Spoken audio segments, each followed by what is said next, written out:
Британски Минеко и официјално го оспори влезот на бугарите во Добрево и Тораница. Компанијата која под образложение за нецелосна тендерска документација беше елиминирана од лицитацијата и не учествуваше во јавното надавање, уште тогаш најави дека изборот на Минстрој за нов концесионер на Добрево и Тораница е нелегитимен, а денес најавата ја потврди и со официјална жалба до Комисијата за доделување на концесии. Според нив, компанијата била неправилно елиминирана зашто ги исполнувала сите обврски согласно тендерската објава. Од тука, елиминацијата ја прогласија за неоснована и тенденциозна, но и противзаконска.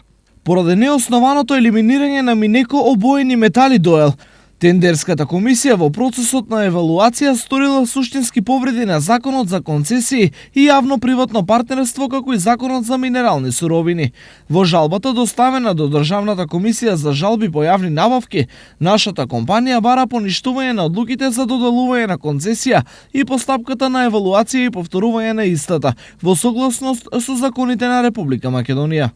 Стои во жалбата на Минеко доставена до комисијата. Од друга страна, од Министерството за економија со следниот став по однос на поднесената жалба. Согласно со закон, секој има право да се жали во Република Македонија и во Министерството за економија, согласно со законот за минерални суровини, има право на жалба до второстепена комисија. До Министерството за економија се постигнати две жалби кои ќе бидат процесуирани понатака согласно со законот.